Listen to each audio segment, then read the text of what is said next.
There are 4 board members in the room and 2 attending by Zoom. So, is there a motion to approve the agenda? So moved. Thanks, Jen. Is there a second? Second. There's a second. All right, all in favor? All in favor? Aye. Thanks. Okay. Okay. Comments from the public? Lucille, is there anyone on the? There are people, I don't have anybody raising their hand though. Okay. Consent agenda. Is there a motion to approve the consent agenda? So moved.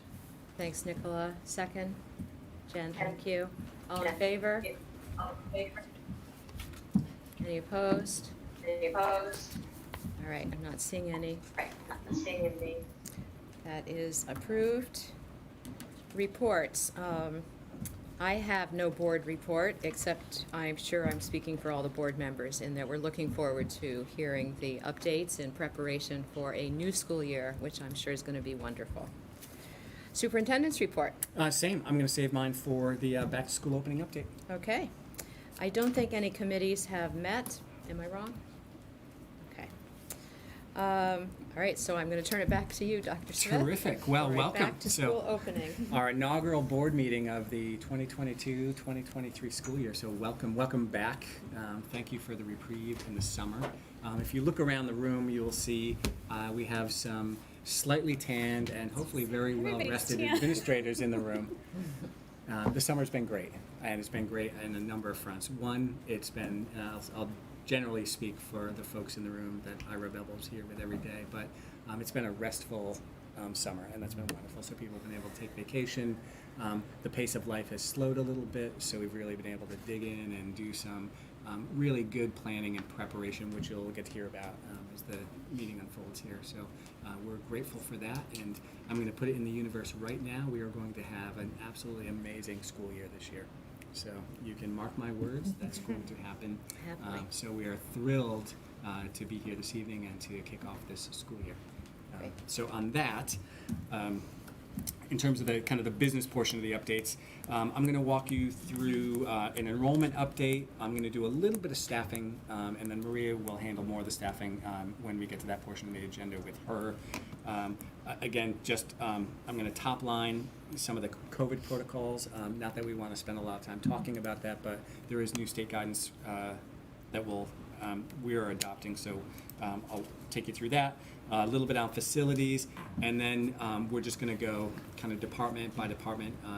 Each person here is prepared to give you a brief update on kind of what's happened this summer, and we're ready to go. And so I'll just walk, when we get to that, each individual people, I'll just call them out and we'll go from there. And of course, feel free to jump in with questions.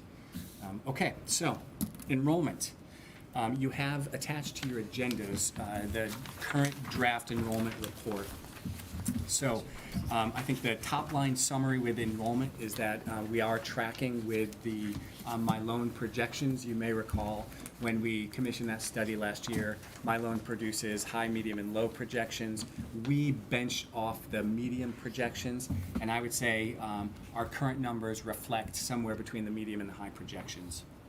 So I'll also just note that we also know the enrollment numbers are going to change at some grade levels as we verify withdrawals for people who have either moved or transferred to other schools, and we finalize new enrollment. So we continue when school starts. We update weekly, and then as we meet together, I'll update the board where we are. But at the moment, in our lower grades, we are mostly above projection. So we're +7 over the projection in kindergarten. Grade 1 is right on. We're 2 over in grade 2, 4 over in grade 3. We're off by 3 in grade 4, +5 in grade 5. Grade 6 is tracking even. We're +3 in grade 7, and then it gets interesting here beginning in grade 8. Right now we're showing +9 over projection in grade 8. The high school is very interesting. We're showing +17 right now in grade 9, +19 in grade 10, and +15 in grade 11, and then +4 in grade 12. So I'm really interested in those high school numbers. You'll know if you've been looking at these enrollment projections, we typically see a dip in the incoming freshmen, because that's the year leaving 8th grade when a number of families choose to go on to private schools. So that we're so far above projection is a question mark for me. So we're going to be paying attention to the high school numbers pretty carefully in the next few weeks. Does this include not only who registered, but all the withdrawals, or have they As we gotten through? have them, Okay. and so we know that some more withdrawals will come through, and that's why part of the reason why we don't finalize our numbers till October 1, because Got it. they're pretty fluid through the month of September. In terms of class sizes, in grades K through 5, our average class size is going to be between 19 and 21 students. Most kindergarten and first grade classes are going to have 19 or 20 students. So, with 12 sections, with 12 or 13 sections in kindergarten, we're right where, probably the higher end of our comfort level, with those grade levels. We've been running, smaller the previous couple of years, but with the move-ins, the average class size is a little bit higher. Second grade, we're going to be averaging around 21, with probably a couple sections of 22. And then grades 3, 4, and 5 will have sections of either 20 or 21. All right, so that's class size averages. Any questions on those? Okay. Are you concerned about any of them? I'm not concerned. Kathy and I were having conversations, and if presented with the opportunity, she would love the opportunity to open another kindergarten class. If we open another, that would drop the average to 18. We just can't. We don't have the money to do it. Our budget's as tight as it's ever been, and so I'm meeting again with Dawn and Marianne tomorrow, and we'll look at it again. But I just don't see us having the funds to be able to do that. So I think we're gonna we're gonna manage the class sizes. We've had class sizes of that number in the past. We've got paras that are dedicated to that grade level, and there too, again, we only have 5, and so they're going to be splitting their time between those classes. So, I think that it's going to be, the teachers are going to have the work cut out for them when the kids are coming into the school to start as they get the routines established. But I'm not, beyond any comment I've just made, I'm not worried about it. One more question. Yeah, go. Grade 2, when you said it was 21 and 22? Yeah. How does that compare to last year's average class size? I think we are, depending on the class, 1 to 2 kids higher than we were a year ago. Okay. Is that about right, Jen? Or Kathy, grade 2? We were intentionally trying to keep smaller Yeah. than last year. Yeah. I think that was the kind of Kindergarten intent for time. this year too, right? It is. I mean, Everybody moving yeah, forward. and the budget is what it is, and we I think knew walking into the budget this year that class sizes are going to be a little bit higher. But Kathy can speak for herself. But I know there's a little bit of anxiety about 20 in kindergarten. Is that a fair statement? Super fair. Yeah. Usually we go up. Usually we start at 18 and end at like about 20, 21 by the end of the year. So that's what I'm worried about. We're starting Yeah. at 20 and we only have 5 paras. So Yeah. that's a problem. Yeah. So we're going to manage it. We'll do it. So I think the board's aware, because of the high number of 3-year-olds that were coming into pre-K, we did open a 6th preschool class this summer. So we're also starting the year with a higher number of pre-K students than we have in the past. So in terms of total enrollment, K-12, we have right now on the rolls 3,713 students. That's 82 more than the Milone medium projection. In terms of the total enrollment, so that's including preschool students who are on the rolls and are outplaced, and Genesis. That number, excuse me, not Genesis, Community Steps. The total enrollment number is 3,818, and so that includes 74 students in pre-K, 20 students who are outplaced, and 11 students in the Community Steps program. Our projected total enrollment was 3,726, so right now, as the numbers stand, we're above projections. So we'll see, and then this is kind of what happens in September, and we'll see, as things shake out over the next few weeks. Evan, can I just ask a quick question? Yes. Can you hear me? Yes. Are there any historical kind of numbers about kindergarten enrollment in the month of September, are there expectations of kind of it getting pushed over the next couple of weeks, or has that historically happened, just thinking about class sizes, or are we pretty comfortable on the margins? Yeah, I think I'm comfortable for sure. I think Kathy's point about the kindergarten classes growing over the course of the year is probably right on point. I don't know that we've tracked enrollment increases just in the month of September in kindergarten, so I don't know that I could go look at that. Where is that coming from? It's Ruth. She's not named. Is it because Ruth's talking? Yes. From Ruth. Try muting Ruth. Okay. Yeah, it's never happened before, so. Everything looks different to me on my screen, so I don't know if there's something new. Shouldn't be. Sometimes there was feedback and you used to go push a magic button. Yeah, it's coming through the it's ceiling coming through speakers this somewhere time, else. so. Yeah, I just texted him. It's a brand new crew, so. So they're just working it out downstairs? Yeah, no problem. Okay. Ruth, does that answer your question? Okay, great. Anything else on enrollment? So we'll keep you updated. So in terms of staffing now and staffing changes, so we added one pre-K teacher because of the concern about the incoming 3-year-olds. I have a pending request for an additional paraprofessional at Millard Driscoll. And so we're working that out. I'm meeting with Dawn and Marianne tomorrow. And we think we have some pieces of some other FTE where we reduced because of attrition this year, where we'll be able to cover most of that position. And that's a personal care para that we're looking for a student who's moving into the district, correct? Correct. And that's the only, pending at the moment. And then we've had a fair number of staff changes as people have kind of moved around. And so, again, I'll top line this for you. At Millard Driscoll, 2 of our instructional coaches, Katie Ferguson and Laura Connell, have each reduced to half-time instructional coach, and the other half-time is teacher. So they're sharing a class. So we're excited about that opportunity. That was something that they picked up back in the spring to cover a teacher who had to go out, and that was really successful. So we're looking at that. So that opened up an FTE, and so we I've filled that with a math coach position. And so we'll have some additional math support in that building this year.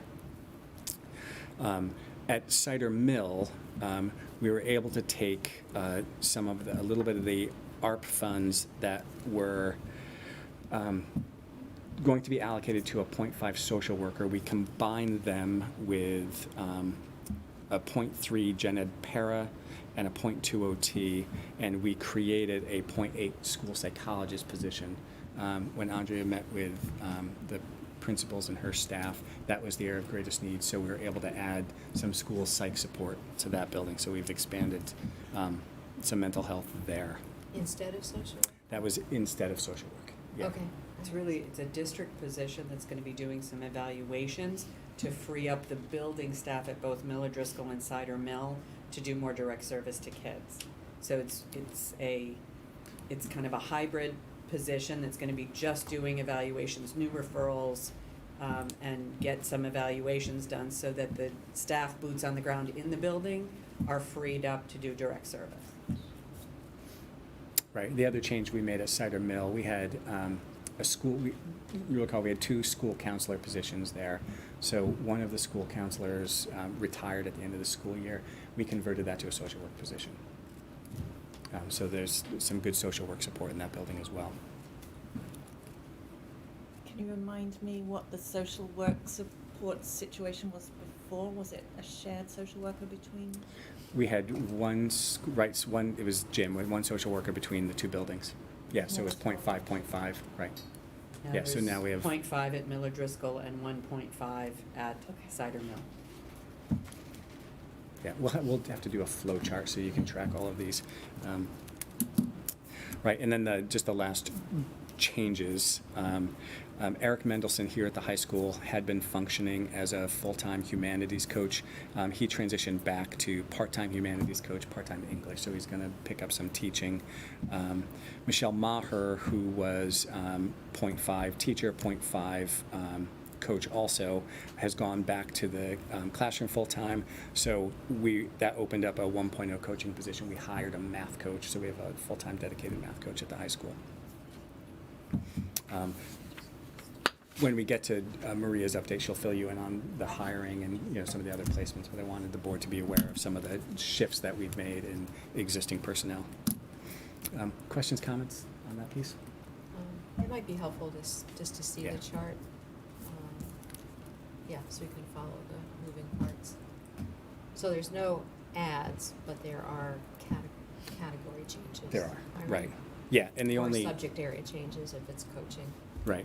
The unbudgeted ads would be the pre-K teacher. Yeah, And then that's we've gonna got be covered perhaps by tuition. Correct. Okay. Yeah, and then we've got that pending para request. And that's for for middle school. special ed needs. Yes, and we think we're able to cover that as well. Okay.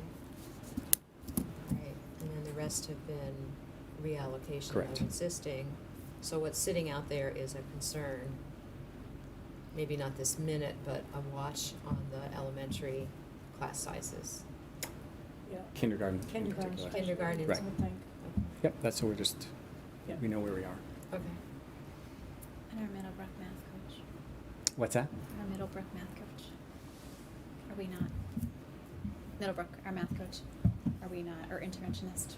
Remember we were at the end of the year, we were like. No, so the one interventionist that we weren't able to add that position back. Not yet, anyway. Better answer. Okay, so moving on to COVID protocols. So generally speaking, we will be operating under most of the protocols we were operating under at the end of last year. 2 weeks ago, the State Department of Public Health released a new protocol they are referring to as Test Mask Go. And this protocol refers to individuals, students or staff, who are experiencing mild either COVID or respiratory symptoms. And so we are incorporating that protocol into our suite of practices. And essentially, what the protocol says is, if you are experiencing some mild symptoms, you have tested negative for COVID, and nobody in your household has tested positive for COVID within a 2-week span, you can report to school. And then you just, and you have no, excuse me, that's right, and then you do not have a fever. So that was one of the major pieces. And so the intention here, again, like some of the other protocols, is to just try to maximize opportunities for kids to be included in school and to keep staff in school. And so I think the change for us in how we've been communicating, as you know, for 2.5 years, we've been saying, if you have a sniffle, stay home. We're not saying that anymore. And so we're differentiating between mild symptoms and, moderate or, more severe symptoms. So clear as mud. Right. And then, I won't rehash because you've lived through all of the other pieces that we've had in place, but, we'll continue to have well-stocked hand sanitizing stations. That ventilation will continue to run at max capacity. I think the other, change that Maria and I have been talking about, we were, very communicative over the last couple of years when there would be a case in a classroom. And so people would be getting letters daily. So we're not going to do those letters daily. So I think at this point, we understand that COVID's in the environment. We have to continue to report cases daily to the state. So we will continue to maintain our daily tracker. And I think if we, start to see a cluster or an outbreak, that's when, we'll generate some greater communication about what's happening either in a classroom or a grade level or a school. How many kids in a classroom equals a cluster? It's a weird, there's not a hard and fast number for us. That's something, I think we were, even last year, if you think about it, when we were communicating, I don't think there was a set number, but, when you start to see 4 kids, 5 kids, I think that probably would be my threshold. But we'll obviously consult with Dr. Mackin and figure it out. Hey, Kevin. Yes. You guys hear me? Oh, gosh, sorry. Is the audio so bad? Should I chat the message in? No, go ahead. We can hear you. Quick question about back to school night. I saw in one of the communications, it looks like it's still going to be virtual. I can't remember which communication it was. Are we trending towards getting that live again? Or is there any chance, or is that virtual because of COVID? Just curious. It shouldn't be. There wouldn't be a back-to-school night that's virtual because of COVID. I mean, at this point, we are back to running all of our in-person meetings in person. The only reason we would run something virtually at this point would be out of convenience, for the participating adults. So I'll turn it over to the principals because I didn't see any mention of that. It'll be in person. Yeah, we're doing our admin hello kind of virtually just for convenience, just so people don't have to go sit and listen to us. But other than that, they're in the classrooms. Yeah. So, Mandy, did you catch that from Jen? Yeah, I'll have to look in the communications. I can't remember. That would be what the it only was. thing I would. Right. Yeah, so there might be, maybe there's a piece of some of the back-to-school nights that are. Welcome back, like a. Yeah. But there's no Yeah, it's a video. It's a video. that's Mandy, what I don't know if you can see what Full the virtual. principals are saying. No. They don't, the back to schools. I'll weigh in from the high school, Kevin. Is it the high school? Bob, go ahead. Yeah, it's the high school, and we went virtual. We also talked with the PTSA and evaluated both options, and there was sentiment that it's convenient for parents, that parents can view it at their leisure, that they can view it more than once, that if they have more than one student at the high school, they don't need to split up and divide and conquer. They can, both parents can view it. So, we evaluated both options and went with a virtual PTSA open house. But as we said, we will evaluate it each year. So we did go virtual. Okay, thanks, Bob. Not due to COVID. Gotcha. All right, Mandy, did you catch that? Yep, sounds good. Great. Can I ask a question about going back to COVID? I was listening to a news report last night, which doesn't mean it has to translate to Wilton, but we were talking about federal money and improving HVAC systems being available and not being spent. Do we have any sense of money to Connecticut, money to Wilton? Do we qualify? It was just a very strange news report. Yeah, we got a letter sometime at the end of July from the state notifying us that there was a grant available. We will get into it, and whatever we can take advantage of, we will, because Connecticut is supposed to have money to do HVAC work. Okay.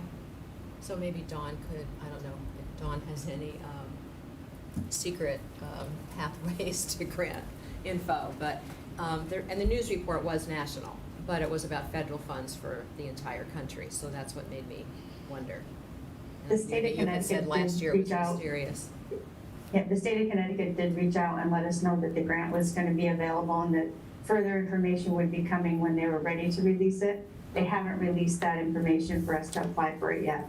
Okay, thank you. Great. So I think the last piece for me here is just on facilities. No surprise, our buildings are in really good shape. I took my first white glove tour of the end of the summer, which is my annual tradition.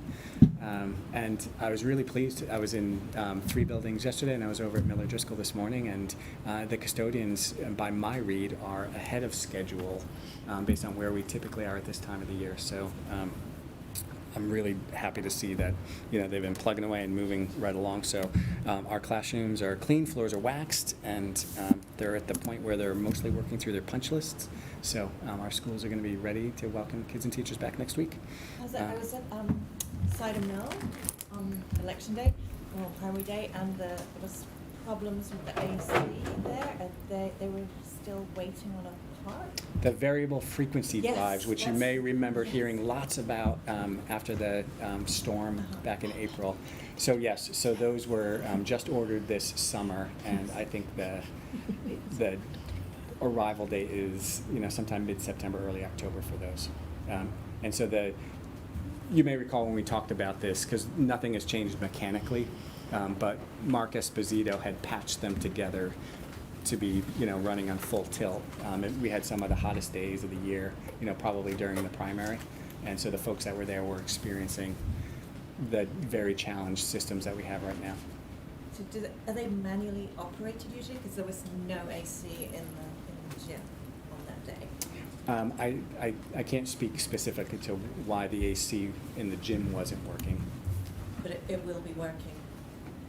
As far as I know, it should be working, yes. Yeah, because it was working at the end of the last year. I think they were diminished capacity. I don't know what time it was, but 3 o'clock. Remember, we couldn't change the time, so it might have just gotten really hot. And if it was early, it will take a long time to get going because we can't, right now with this switch broken, we can't change the time that the air conditioner is going on. So it's definitely having an impact, but throughout the course of the day, we'll have air conditioning. Okay. How's the elevator at the high school? Well, it's on my list to talk to you about. So we'll start with the good news. So if you've been behind Cider Mill this summer, you saw that the town came through and repaved that back parking lot. So that was great. So Jen and the Yes. PTA had put a request Super for exciting. kind of a living painted playground out there. And so we're really grateful that the town was able to came through and get that done. So the rear parking lot there has been paved. The elevator at the high school is in the midst of being replaced. So they've started. They've been off-site for a couple of weeks. They needed a part, and they are scheduled to be back on site next week. I don't have a date for the completion of that project. We are crossing our fingers and hoping that it'll be, by the time kids arrive. But I don't have that confirmed. But it is in process.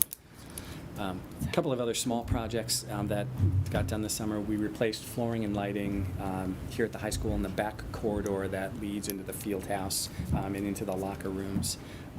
You've heard us talk a little bit about the weight room renovation, so that's underway. Flooring was just ordered at the start of this week, so once that's installed, then we should be able to more quickly move that project to conclusion.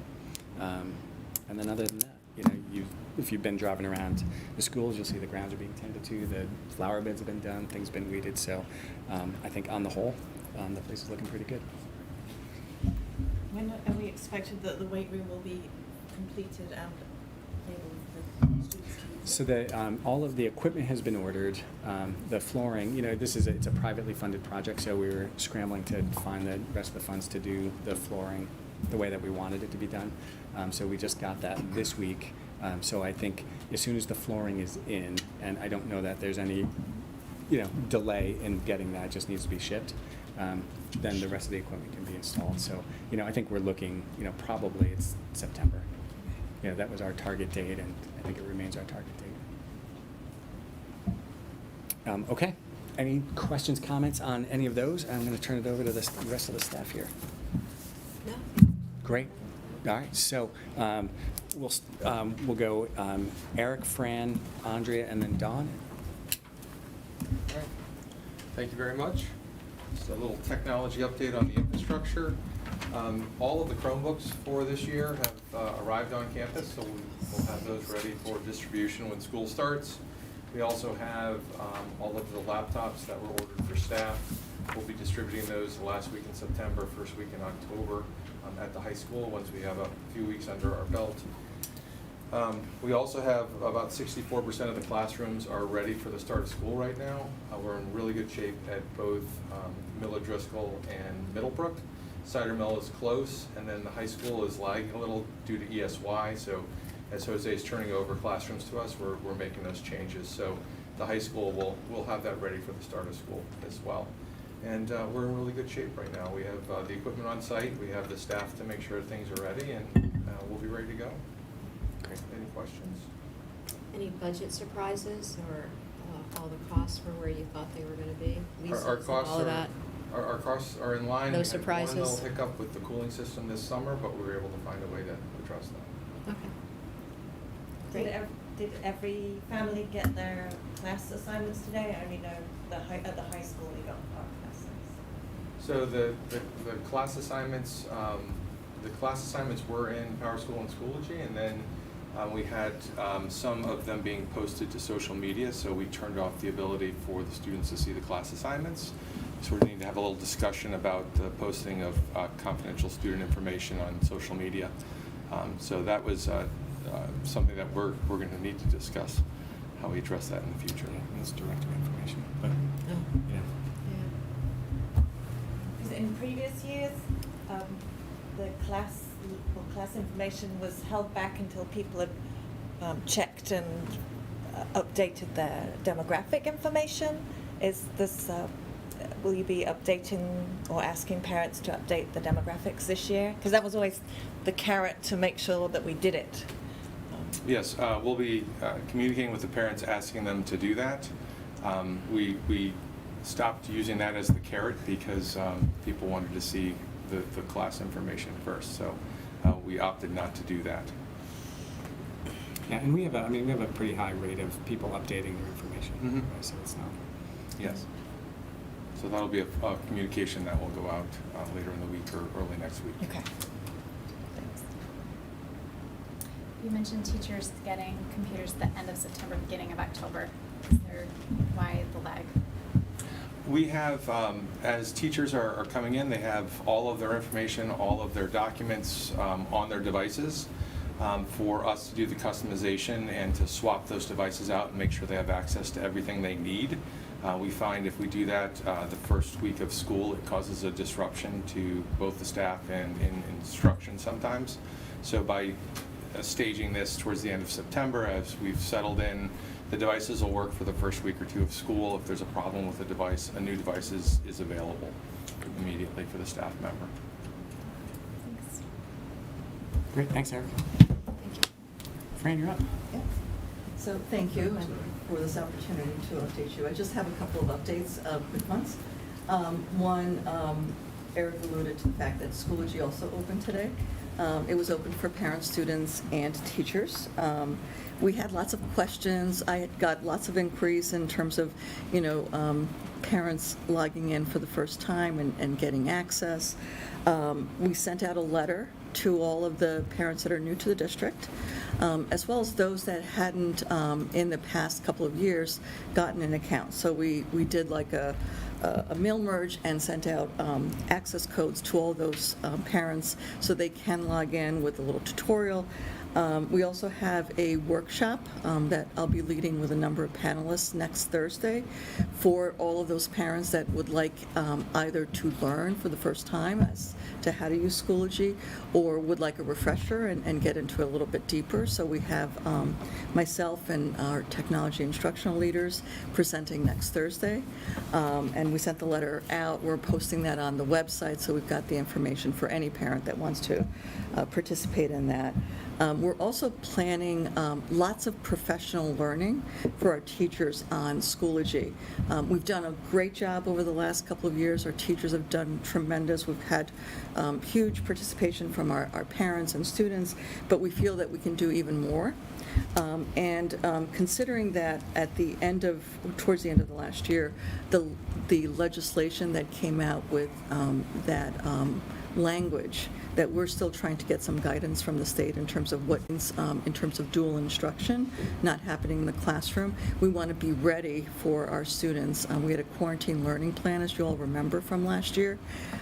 We want to be able to update that, and one of the ways that we know we will be able to do that is to make Schoology as robust as possible. So in addition to having a PD set up for our teachers right before back to school, we will also have some professional learning scheduled later in the month in September for our teachers so that they have some time to work on that.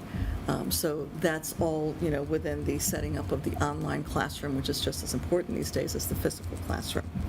The second very exciting update is that we talked about a new website. I think I came towards the end of last year, and we talked about our plan for it. It happened.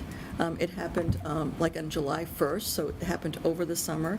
We've been working on, translating what we had in our original final site to this new vendor, who I'm really happy to report that they're extremely responsive.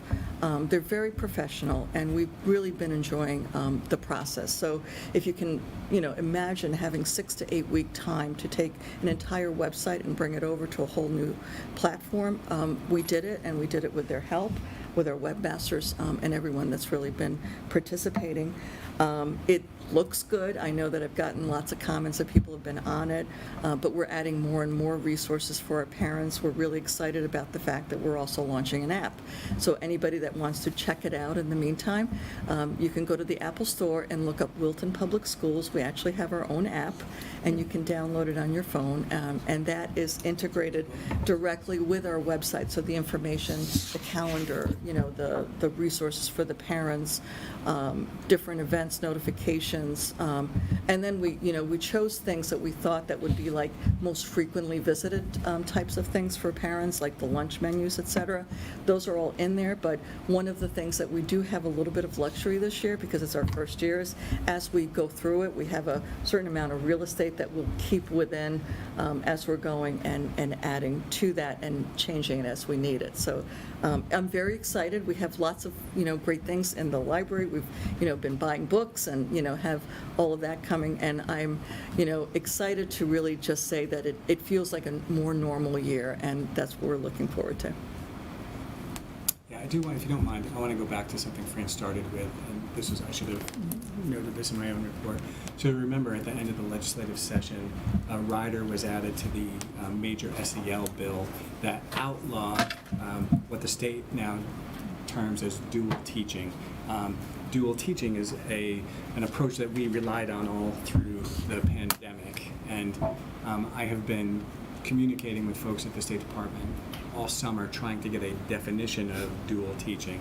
And the way that our quarantine learning plan was designed, we were working hard last year to not burden our teachers with the dual responsibility of having to interact and educate kids both at home and online. And so we had proposed, and I think it was fairly successful in grades 3 through 12, that when kids were isolating, they could log in and teachers would video stream their classes, and they'd have access to all of their schoolwork on Schoology.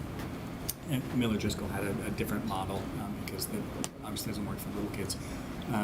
So we're hoping that we can stick with that plan. So I'm still waiting. I just heard this morning, I emailed Mike McKean again, who's the attorney at the State Department, to see if there was any movement on this. And he got back to me at the end of the day and said we should expect guidance from the state sometime early next week. So this could potentially be a problem for us if we're not able to stream for kids at home. It's really an incredible disappointment, to say the least. So, once we have some clarity about what's permissible, then we'll communicate, kind of what our response is going to be sometime in the middle of next week. But I think just so people are aware that this is out there, it's outside of our control, and we'll respond. So Fran's note about really working with staff to make sure that there's a greater level of consistency and the Schoology pages are as robust as possible. That's going to be a major effort for us. We're going to be monitoring that much more carefully than we have in previous couple of years, just in the event that we're not able to access cameras in our classrooms. That would be Thank you. terrible, right? If we couldn't do that? Yeah. Yeah, it's just, I mean, like, really bad. Yeah, we invested a lot in it. Yeah. And it's It's proven disappointing. to It would be very disappointing. Yeah. No, and I think from the student side, it's not awesome to watch a class unfold in front of you from a camera, but it's also not nothing either. And so depending on the kid, depending on the class, depending on the age, if whatever we can do to support instruction while kids have to be at home, that we can manage, we need to try to do. And so this was an efficient way to just help the process. So they let us do it last year, but this year they're saying no? Yes, correct. It's against the law, whatever dual teaching means. Got it. And of course, snow days are already, Yes, They're snow done. days are off the table. I mean, we need to do the traditional snow days and make them all up at the end, not pick and choose. Yes. Just say, after the first two, you're going to do it remote. No. Nope. All right. Thanks. Can I just go back for a minute for a question about the confidentiality issue? Yeah, it wasn't, you're talking about the information that was posted? Yeah. Yeah, So, it's directory information. So I think it's directory information. I don't think there was any violation of confidentiality. But just curious if kids with Flugy have access to the list of all the kids that are in their class. Is that Yeah. not permissible? So typically, we have had, Ruth, I think you the have to echo. mute yourself so you can. Yeah. Sorry, we're just getting funny feedback here. So typically, we have had students be able to see a members list, which is just literally like being able to look around a classroom and see who's in your classroom. So it's similar to that. We turned it off, as Eric mentioned this morning. We did a global, basically so that parents never really could see it. So this was actually just students being able to see them. And we turned all of that off just for that sake, that we didn't really want this out at this point. And that's fine, but we really do want to monitor that, because there may be some things that, because we had that members list available for students, they would be able to interact with each other in certain ways online, and that would be bothersome to me. So we're going to monitor that in the next week or two. I'm going to talk to some teachers, and we may turn that back on for students, with the idea that parents don't have access to that through their accounts and never had. So if it was published, it was from a student account. So we'll keep an eye on it. Did they just publish the names? I don't know. I didn't see it. So the report that came to me today was, some parents maybe in their joyful exuberance to share, who's in the classroom, Right. posted the list to Facebook or something like that. And I don't know. My response to that was, if I am a parent, I don't want to see what class my kid's in through somebody's Facebook post. I'd like to kind of go through the traditional. So we just felt like it was a step too far, and we weren't controlling the information, and so that was a problem for us, and so that's why we elected just to turn that feature off temporarily.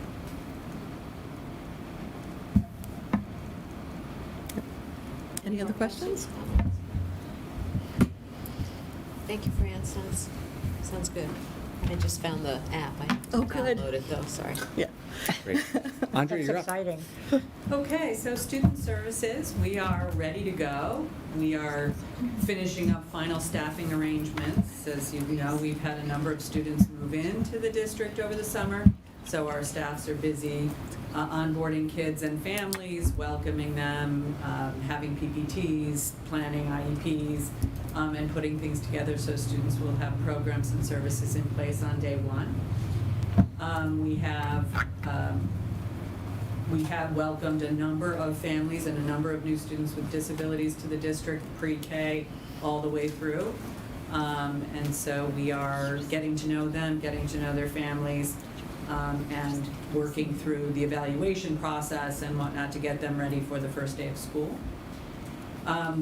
This year, we have, I've named the year of grit and grace in the Student Services Department. The state has decided that this is a good year to implement the Connecticut Special Education Data System, otherwise known as CT-SEDS. And CT-SEDS will look at a new IEP document, a new 504 document, and a whole new data collection process that opened up for districts on July 1, when of course no staff are available to be trained. And so we're getting ready, and we're in it, and our staff is working very hard, and we will be prepared to move kids and families through the system throughout the year. This will be a transition year for each student at their annual review. They'll move into the system. And we'll be doing parent workshops and student workshops and staffing workshops to get everybody up and running. But it's kind of like trying to change a tire on I-95 while going 75 miles an hour. So it's going to be lots of fun. It is the year of grit and grace here in special ed. But we're gonna handle it with grace and with laughter, and we're gonna fail forward and make big mistakes, but we're gonna do it all together, and we're gonna support each other throughout the process. Our staff is ready to go. We look forward to working with them next week. We look forward to welcoming our new staff. We have some wonderful new staff coming on board and are excited to bring them into the fold. And we're ready to go. We're ready to go. So, Thanks. We appreciate the optimism. Yeah. Great timing on the state's part, yeah, I know. we weren't busy enough. Any surprises in terms of enrollment or We've had a staffing number of vacancies or students, anything? more so than usual. We've had a very busy summer bringing new families on board. So we've had a number of students with a wide array of needs coming into the district, some more significant. But, you know, our teams are ready and welcoming them and getting to know those students so that we can make sure we provide quality programs for them. In terms of unique needs, we've had, from budget, when the budget was finalized, or, you know, kind of mid-year last year, we've had a number of issues with students with some significant mental health and psychiatric issues. So we're monitoring that tuition line very, very carefully. It is tight. We're hoping to see some relief in that as we provide some more supportive services at the elementary level. We've had to make some outplacements. For the first time in many years, we've had to make some outplacements at the elementary level. So we're hoping that with that support we talked about, we'll be able to quiet down some of those issues at the elementary level. So we're monitoring very carefully some of those budget lines. As Kevin said, the budget is tight, and so there's not a lot of wiggle room to make some adjustments. But we're monitoring and we're ready to go. Can you ballpark a number for how many people? I think we're right now, we're at 13 significant students with disabilities. We have a couple on the list who have made inquiries but haven't yet registered. So we're watching carefully to see whether or not those students will materialize. But at this point, we have quite, and those are the kids where the parents have come to us with their IEPs in hand. It's not uncommon for kids to move in and for new referrals to crop up pretty quickly. So that's more than usual. Typically at a time like this, we have maybe 5 or 6 kids with that level of need. So it is pretty high. Thanks. Thank you. Any other questions, comments? All right, thank you. Great. Dawn, you're up. Good evening, everyone. I hope everyone had an amazing summer break and welcome back. Over the summer, the finance department spent most of the summer reconciling our numbers, closing purchase orders, processing invoices, as we work to prepare the close of our fiscal year 21-22 in order to issue the state report. This process is one that we are still working on, but we are very close to finalizing it. In addition, our audit for the 21-22 fiscal year started last week. If I can give you some numbers, I'll just pull some up. What I can share with you tonight is where we currently are with the process. As of today, we're looking at carrying forward approximately $780,000 in general fund open purchase orders. We have $524,000 in our grant fund, or $524, I apologize, in our grant fund that we're carrying forward, and approximately $133,000 in our donation fund, and that's for what I believe is some sport equipment that is on back order. Our year-to-date transactions came in around $85.5 million. In addition, as you may remember, we received a $203,000 funds from the town to cover the high school elevator. In addition to that, if you remember, our excess cost reimbursement that we received came in at approximately $1.2 million. Adding all those numbers up, we expect our final expenditures to be slightly over the 86 million mark, including our carry forward purchase orders. All of this, if our numbers work as we expect them to, we are currently looking at an unspent appropriation of approximately $3,000. 3,000? We are cutting it very close. Please do keep in mind that these numbers are not final, and we are finalizing them within the next week or two. I'll be able to bring a more conclusive report to you in the September meetings, but we did as much as we could. Okay, pretty good. Yes. So when we talk about using every dollar, we literally. Every dollar.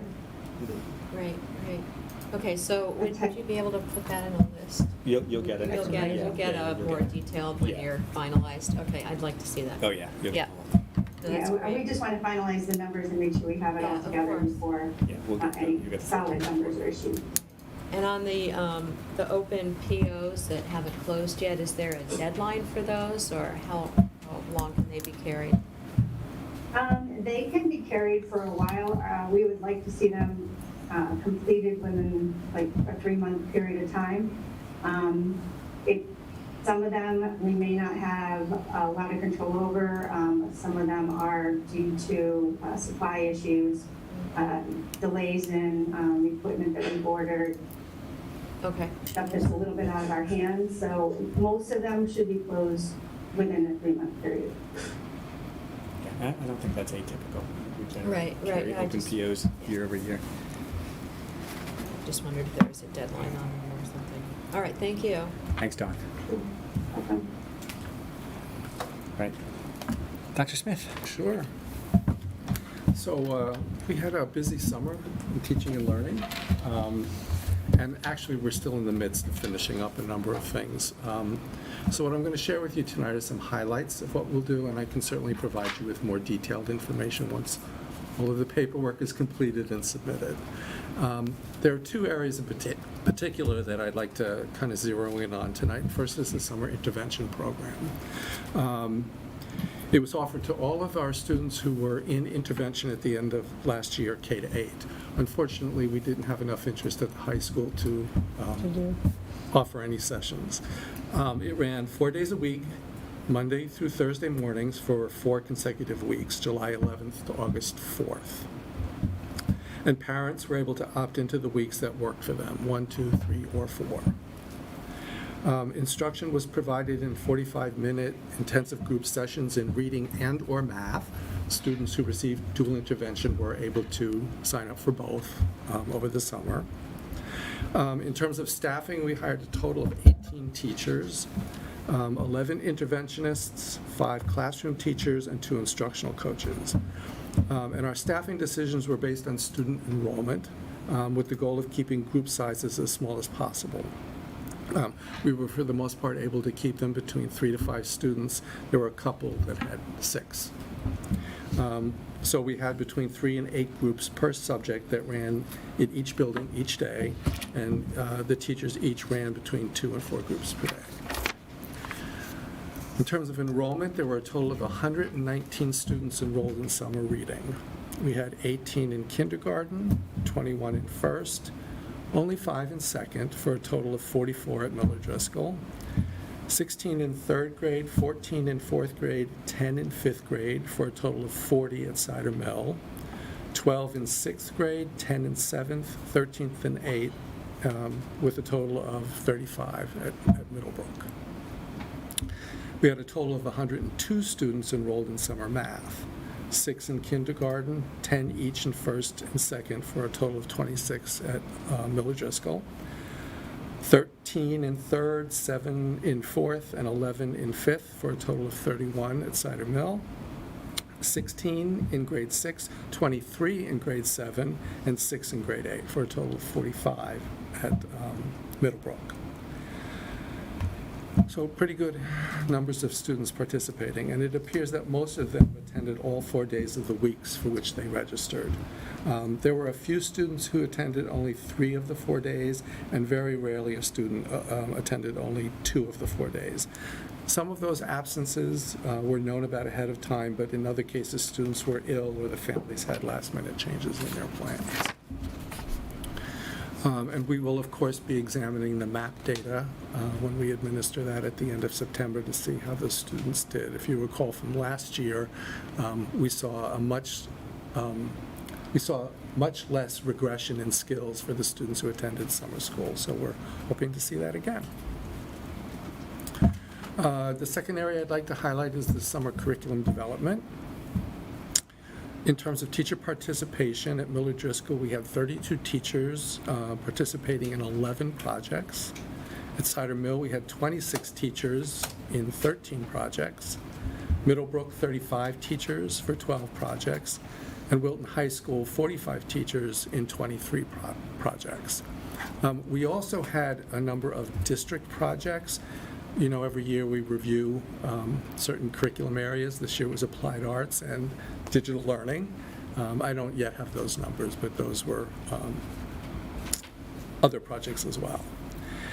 In terms of the subject areas, it was, applied arts, digital learning, STEM, diversity, equity, inclusion, ELA, gifted, library, learning commons, math, fine and performing arts, PE, health, science, social emotional learning and mental health, social studies, special ed, intervention, and world languages. The areas that had the most number of days were applied arts and digital learning, STEM, because those were reviewed. Math, SEL, mental health, social studies, and special ed. In terms of how they were allocated across the schools at Miller Driscoll, it was 100 days, Cider Mill 92, Middlebrook 115, Wilton High School 128, and at the district 216. And as I mentioned, we will provide you with more details on these projects in the next several weeks, but just to give you a couple of highlights. At the high school, the curricula for 2 new math courses and 1 new science course were developed. The Algebra 1 geometry course, the Geometry Algebra 2 pre-calculus course, which is that 3 and 2 course, and the Marine Biology course. The work included creating unit assessments, learning targets, lesson activities, and course materials. At Miller Driscoll, the teachers worked on refining some of the ELA units, first to help students build better background knowledge, which will strengthen their ability to engage with complex informational texts, and second, to further integrate explicit instruction in grammatical concepts. At Middlebrook, this was exciting work. A team of teachers and support staff developed resources and a refined framework for addressing the social emotional learning and executive functioning needs of our students, which seem to have become more intensive as a result of the pandemic. And similar work was also done at the high school. I'll talk a little bit more about that in a minute.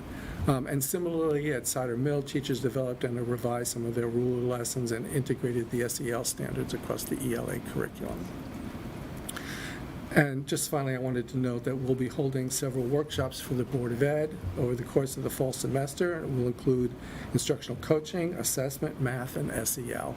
And my hope is at that SEL workshop we can share with you some of the great work that, particularly at the secondary level, that we did to support students and teachers with some of the challenges that we've been encountering the past few years. So, any questions? It's a lot of work. Yeah, A lot of good work. Thanks. Yeah, very impressive. Was it hard to get was there enough teacher availability for all these projects? I think we could have done more if there was a greater level of participation. In prior years, we've had more participation. I think teachers are, frankly, tired. Needed a break. It was a rough year for Yeah. them. We will be, we haven't used up all of our allocation, so what we will do is throughout the school year, as teachers are available after school or during holidays, to continue some of that work. And the summer intervention, Yes. what percentage of students who were invited actually came? And I at the don't high have that school, off what the did- top of my Okay. head, but it was a fairly high percentage. I think it was over 50%. Okay. And how low was it at the high school to make it not worth? I couldn't even run, it doesn't really seem appropriate to run classes of less than 3. So the interventionists surveyed the students, and they just didn't get any interest. I think the high school students have other plans during the summer.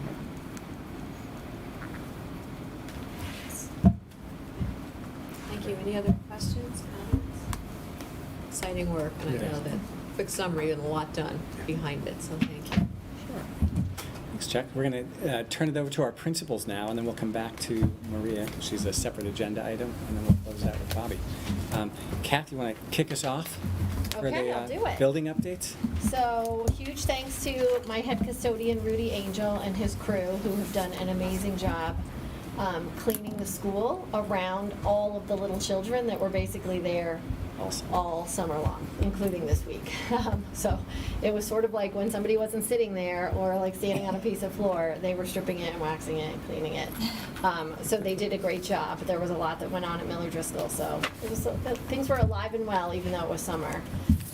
Thanks also to Elena White, who was the administrator in charge of the extended school year program. She did an amazing job doing that for the first time, with some amazing calm, patience, grit. She was wonderful. We hosted probably over half of our incoming kindergarten students in summer fun 4-day programs, so that was super exciting. So over half of them have already kind of been to kindergarten for at least a week, if not 2 or 3 or 4. So that was super fun. My APs did an amazing job working with me. We hired, ask Maria, we hired a lot of people over the summer. We still have a few more to go, but we feel like we're in really good shape. Our leadership team, which was our team leaders, instructional leaders, all of that, we met yesterday. Chuck will be smiling under his mask because we launched the continuous improvement cycle and tried to explain that. The board will hear so much more about that, that you can't wait. So that was really exciting.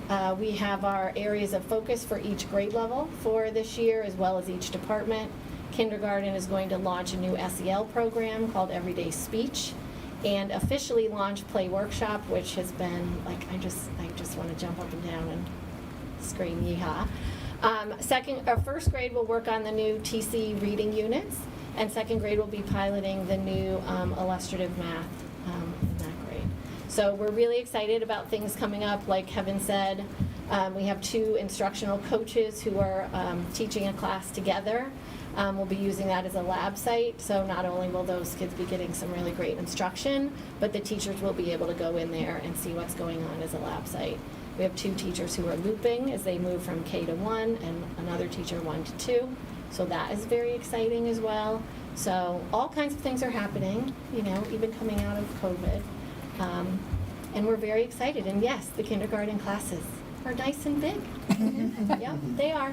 Yeah. So thanks to Kevin for highlighting it. I appreciate the highlight, and we'll keep an eye on it. But it's exciting. We're ready. But they were ready to have the kids back, but they've been there pretty much all summer. So. I've heard a ton of positive feedback about the kindergarten summer classes that you ran, so thank you. Yeah, we love it. It's our second year that we've done it, and so it's It'll so help a great. lot, Mhm. because they'll Yeah. just walk right in. I know, no And they tears, won't- no and they'll, nothing. You know, I'm the Right. guy, because Yeah. I got this. Yeah, they don't even look back. They're just No. like, "Oh, see you, we're good." So, all right, Jenny. Great.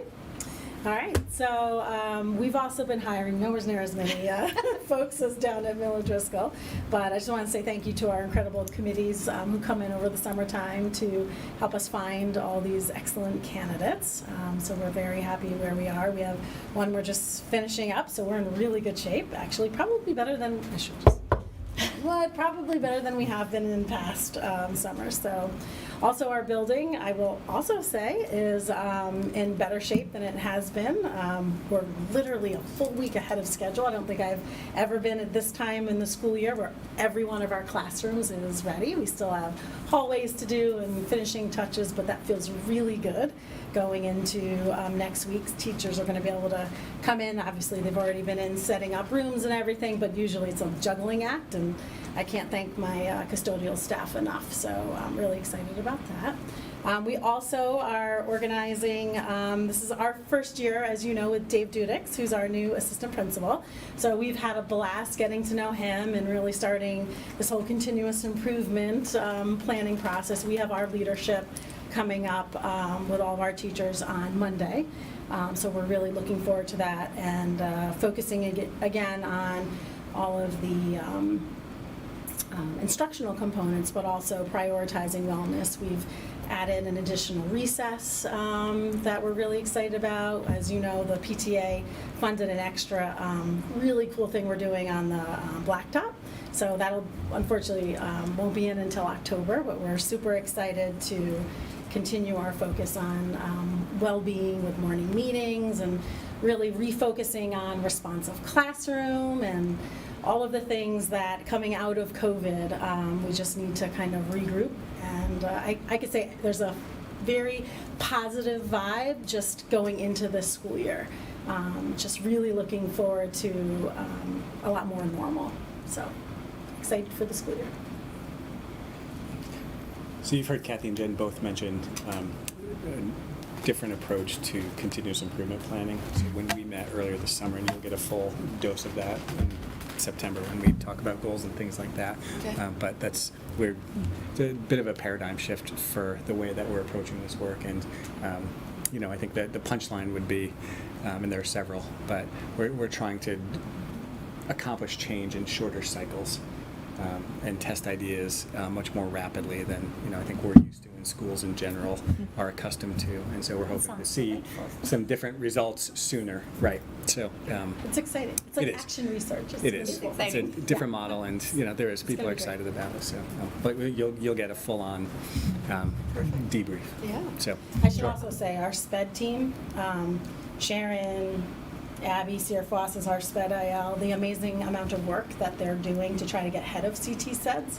So they're doing everything they possibly can other than control the state processes. So I just want to send a huge shout out.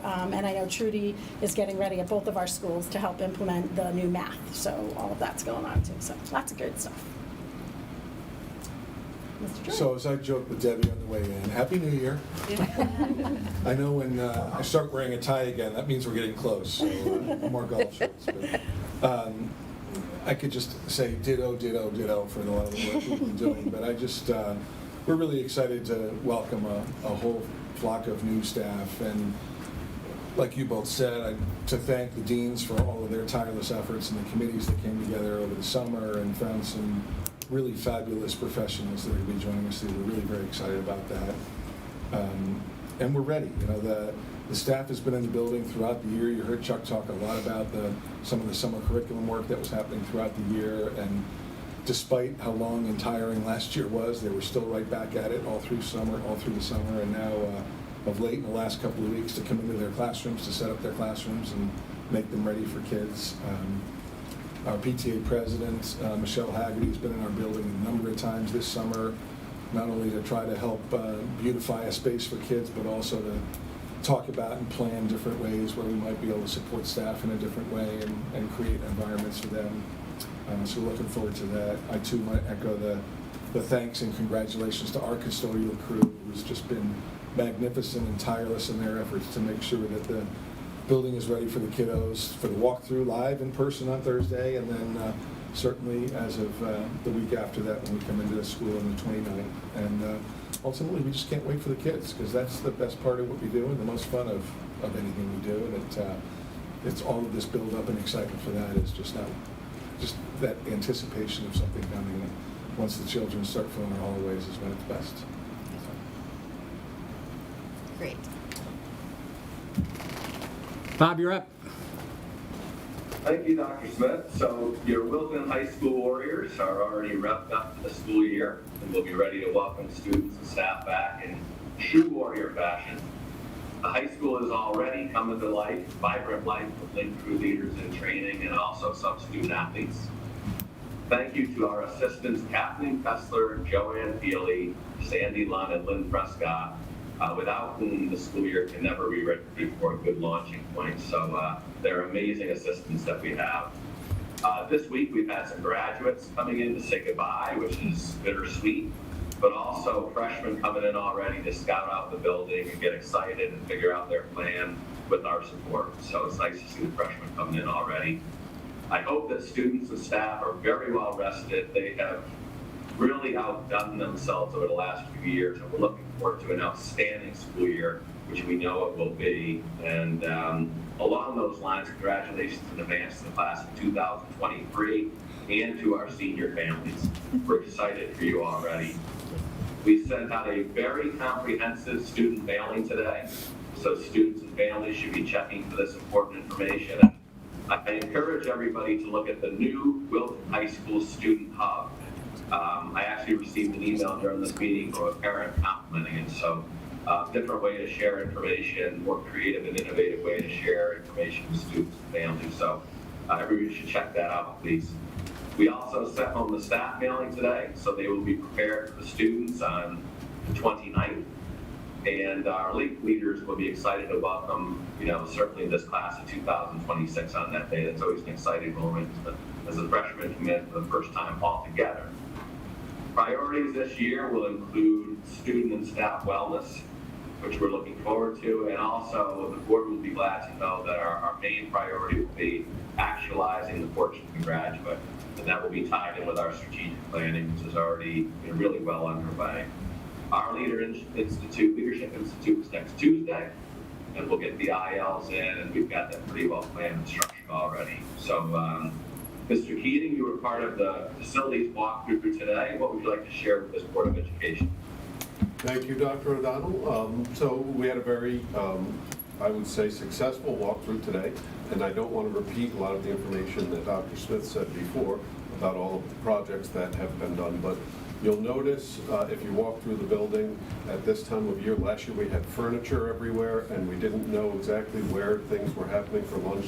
I'm pleased to say that I would put it at around 90 to 95% complete with other things that we didn't even expect to have done. So the entire third floor is complete and ready to go. There's a few small projects, important projects, but small projects on the second floor. As you walk around, you'll see that there's been a lot of wall work and painting and everything else that had been mentioned about our other large projects. So the staff has just been working on refreshing and making everything look tremendous, especially when you think that last year there was no time for those basics. So they really doubled down, and it's just been nonstop work, and the building looks great. Great. Bob, I just want to say I did check out your hub, and it's great. So whoever put it together, thanks. It was really well done. Yeah, I'll echo that too. I saw it for the first time today and I thought, did we ever have this before? But it was pretty amazing. So, yeah. Yeah, so well done. Thank you, and it's going to be iterative, so to speak, but I'd like to extend my appreciation to Dr. Amy Thorne for her excellent work in technology as always. Amy did a very nice job with that as well, so thank you, Dr. Thorne. Yeah, so for the rest of you who haven't seen this yet, it's one-stop shopping for students. It's just a really great list of well-organized links and resources touching just about everything. And so, students that use it will find it, I think, really helpful. Mm-hmm. Great. So so before we move on from the principal's questions, comments for any of the group? No, it all sounds exciting. Yeah. Yeah, and I'm glad we're getting a peek at it a little on the early side. But you all sound so well prepared. So thank you. Great. Maria. Well, good evening, and thank you for giving me the opportunity to update you on hiring. It's been a very busy and especially fruitful hiring season for us.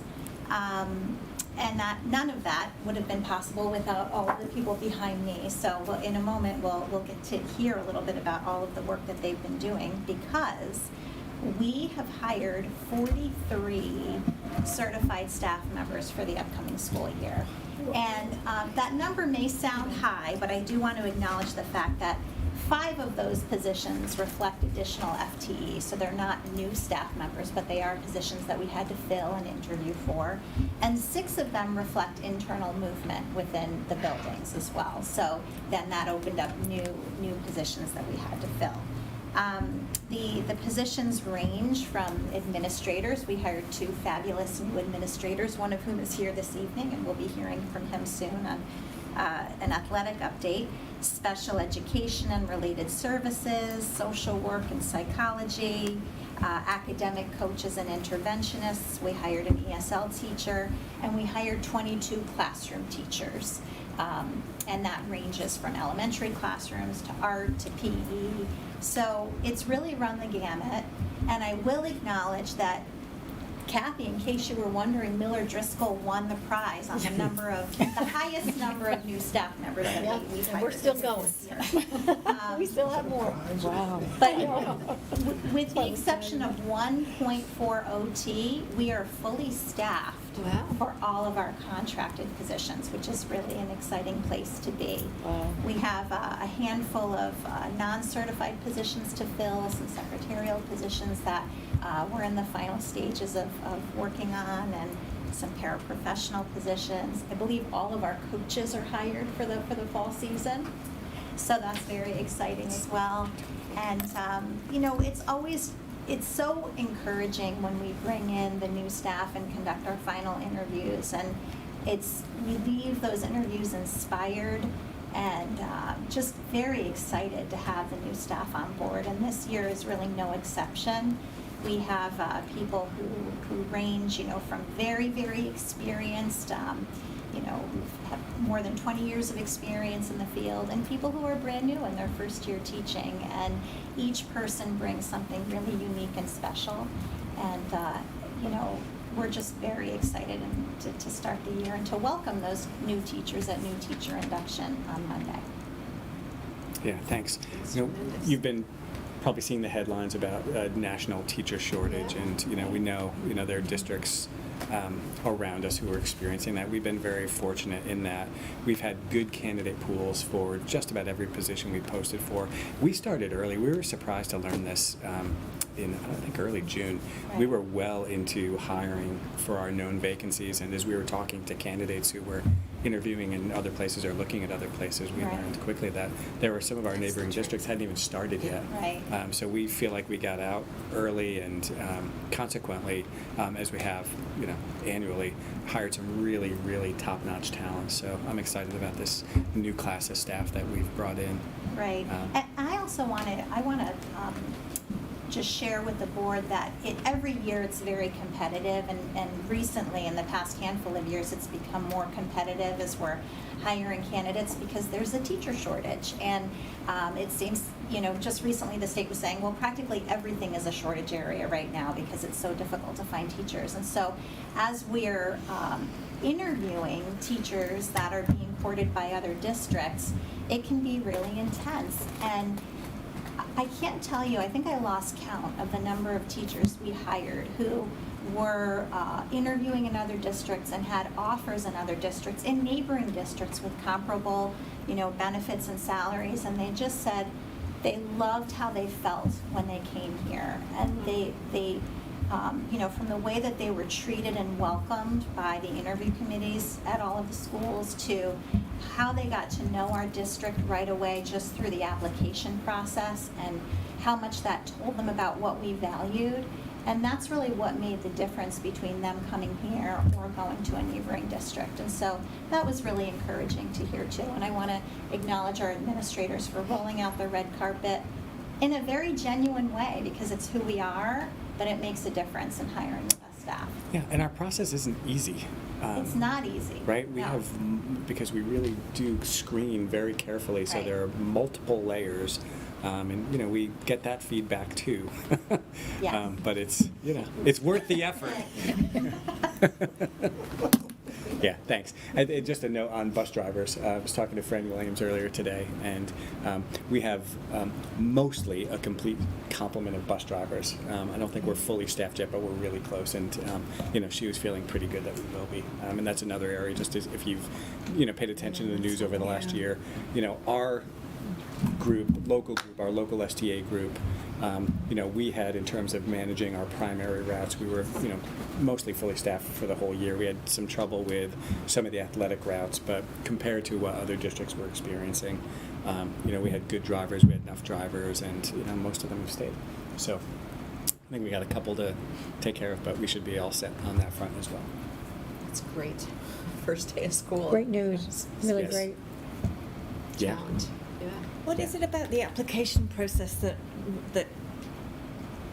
applicants can see reflects our values? Is it the questions you ask? Or? Yes, yes. So we, probably about 5 or 6 years ago, we developed a profile of the candidate, which outlines our, what we value in hiring new staff members. And we tailored the entire application and interview process around that. So our questions are designed to try to help us learn more about some of those key qualities. We have 6 essay questions that we ask candidates to write about. We require a certain number of letters of recommendation. We have an initial interview followed by a second interview and demonstration lesson for anyone who moves forward to that part of the process, followed by a third interview at central office. And people have commented on the fact that they had one interview at a school district and were offered a position and never got to really meet anyone, even at the school where they were going to be teaching. In some places they have core interview committees that aren't necessarily connected to buildings, and that's just not how we do it here. It's a very personal approach. It's a rigorous process, and it takes candidates more time to complete the application here than it does in other districts. But I think, we've heard from a number of people over the years who've said they really appreciated that because it demonstrates the care that we take in choosing the right people. And, nowadays when people have a choice about the professions that they choose and they don't necessarily feel compelled to stay in one profession or in one district for a long period of time, I think what matters and what makes the difference is the place that they're going to be and the people that they're surrounded with. So I think that comes through, and we've heard that comes through from the people that we've hired. Great, thanks. And Maria does amazing work keeping it all organized. She and Tracy and Erica. Well, Erica and Tracy. Yes, they're exceptional. So will we get a list or something, summary kind of, just where they are and names and grade levels and that sort of thing? Yeah, we can provide that. Yes. Yeah, it'd be fun to see it. Absolutely. Yeah, Great. perfect. Yeah, and then go meet them in person. Yeah, Right? yeah, absolutely. Good, and we have our new teacher orientation if you're available. What time? Monday? What time does it start? Breakfast is at 8. So if you're available and you want to swing by and say hello. Relatively short. It's about an hour and 15 minutes for the large group, and then we break up into smaller groups. So if you can make it, we'd love to have you. Is it here in this building? Yes, it's in the Zellner Gallery on Monday morning. Okay. I'm sorry we'll be out of town, but That's okay. I will catch up with them later. So Sure. thanks. Great. All right. So our last agenda item. Speaking of really high quality hires, we hired Bobby Rushton. Was it May? So I think he started the day he was offered the job, and then officially started July 1. But he has hit the ground running and then some, and has met with more people than I think I ever have, and has really gotten quite a layout of the athletics program. Has met with all the coaches. He'll fill you in himself, but I'm really for being a month in, he's making an impact. So, Bobby, why don't you come up and introduce yourself to the board? We're thrilled to have you. Absolutely. And looking forward to all the great work that you're going to facilitate in athletics. Sure. Well, thank you, Kevin. And I'm excited to be here. I will echo, and I can speak firsthand about that hiring process. And, I went through it, and it was rigorous, but at the same time, sort of put me in a really good position to be successful here, and sort of I knew what to look forward to, and I feel like I'm in a good place. So I just want to start off the meeting by highlighting 2019 alumni that I just got information from today. We have a current alumni and current Michigan Wolverine lacrosse player, Ryan Schreiber, who is playing right now in Ireland in the Under-21 World Lacrosse Championship for Team USA. They are currently undefeated and will be playing in the semifinals tomorrow at 2 o'clock on ESPNU for anyone who'd like to tune in.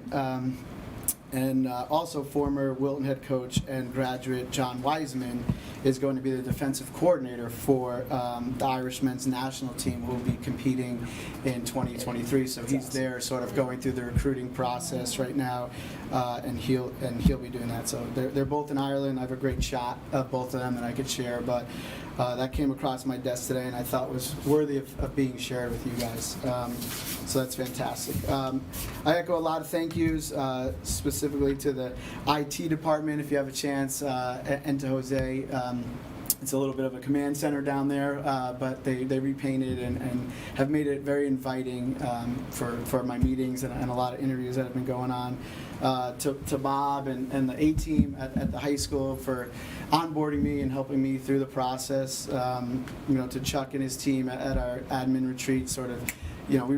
I felt like I hit the ground and was thrown right into it and was prepared for everything here. And to obviously my assistant, and then to Maria and the HR team, because I think I've been keeping them pretty busy over there with interviews.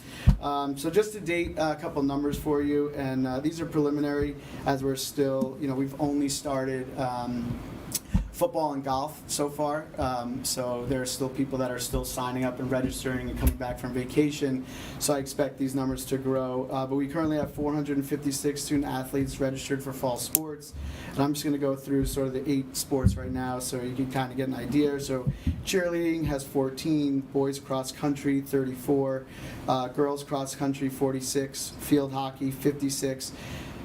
This is the number that I'd like to really celebrate. Football is up 21 kids from last year, from 96 to 117 athletes, and 35 are freshmen. Boys soccer 45, girls soccer 49, girls swim and dive 36, volleyball 35, and boys golf, who is going into their last day of qualifying rounds tomorrow, at 22. So out of that 456, there's 118 freshmen currently signed up, and we'll be doing some more outreach this week is to try to kind of speak directly to the 9th grade families and give them an opportunity to hear what we have, and it'll be my first opportunity to reach out to them directly. But as far as hires, we've had, I believe, 12 new hires. So we hired a new varsity cheerleading coach, 2 field hockey coaches, 4 football coaches, 2 boys soccer, 1 girls soccer, and 2 PE and health hires who will also be coaching in our programs. One will be a JV field hockey coach, and the other will be coaching during the spring for lacrosse. And I think with our three of those hires, we sort of increased the female coaching staff by 50%, which sort of was something that I wanted to do from the start when I got hired. So some great role models for our athletes. Something that made a big impact, and it took a long time, and you send it out, but I spoke directly to the colleagues here at Wilton and the staff, and sent 2 direct emails, just basically speaking on my experience as a teacher and a coach, and just the impact that had, or I felt had, and the relationships I was able to build. And with the final push of that email, we were able to get and lock down our last hire, which was a girls freshman soccer coach, who's going to be filled by a high school English teacher who kind of reached out and said, your email really made an impact, and we should have more teachers coaching our kids. So we had that interview today, sort of pushed that through for recommended hire, and sort of finished that, which was really, really great. So besides hiring, I would like to thank Audie and Logan, the WeTV members. They were on my schedule before I think I got in here, so which was great, because they play a really big role in what we do, and being able to communicate with the community, and then other meetings and ongoing things will happen, and hopefully you'll see a change in sort of that partnership. But those 2 students have been very persistent and very amazing to work with, and I'm happy to be their mentor, and he's already asked me to stay after for a conversation, so they come and get me, so which is great. We've established some new sort of processes in place. We have a standing meeting each week, myself, Jose, and Matt Corcoran in Parks and Rec every week, to sort of get on the same page as far as forecasting events and who's responsible for certain things. And it's been very telling and helpful. And I think as you know, we keep doing this. We've had about 3 or 4 meetings so far. We'll sort of avoid or get ahead of some of those issues that come up very quickly. One of the things that I'm really proud of, and I hope after this meeting you guys all go and follow, but we've implemented sort of the social media for athletics. One of my goals will be this year is about communicating and getting things out there to the public. So you know, we purchased a program called Gipper, which is just an infographic sort of template, so to kind of get that communication out in a very fancy way and using some photos and graphics. But you know, things we've pushed out so far are new hires. Opening positions. We will push out new hires. You know, the tryout schedule, upcoming schedules, daily schedules. So I'm trying to help our coaches sort of streamline that communication. You know, we have a women's soccer coach, our head varsity coach, who was hired at the same time I was, is a sort of national Sports U rep for all, and Sports U is our communication platform. It's an app-based software. So we're just, you know, couldn't be more happy to have her on our staff to help sort of get everybody up to speed. I have another great photo of Coach Majeski, who's our golf coach, and has been around and tells me that I work for him. But you know, he was like, he's up in technology, so if I could get him to be on tech and streaming through the computer, I think we can get everybody there. And you know, I just always think of it, and how I've spoken to the coaches so far was, you know, if I'm a parent of twins, I want them to have the same experience, same type of communication, depending on if they play soccer or field hockey or football or cheerleading. So we're on board there, and part of those meetings early on was getting my fall coaches in and starting to build that relationship with them at the same time of, you know, setting expectations and some standards and you know, being very appreciative for the way things may have been done, but you know, looking at things from a new lens and a new perspective, being here in this new role. We've implemented an inventory system. You know, we got a lot of our uniforms back from, you know, being refurbished or cleaned and reconditioned. You know, we have so many football players right now that we're still trying to outfit some of them as far as helmets and shoulder pads, and there's a national shortage right now. So we're working hard. I'll be up at the CIC tomorrow for a new AD orientation, so sort of reach out to them as well.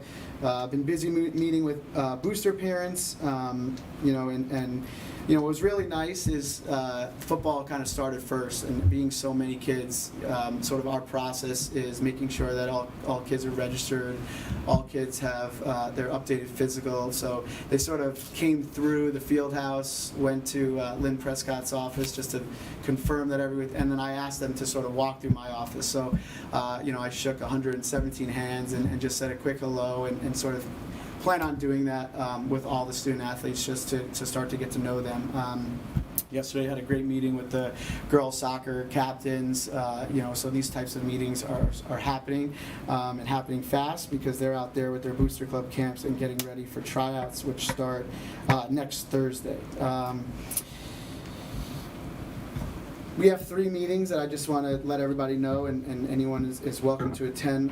You know, on Monday, August 22nd, we're going to have all fall coaches meetings, so not just head coaches, but all of our coaches to sort of onboard everyone and have a little light dinner served. The 23rd is going to be meeting with all the fall families that have registered their son or daughter for a fall sport, and then the 24th I'll be meeting in the field house with all of the student athletes that are currently registered, so sort of hitting all of the important players to make this season very successful.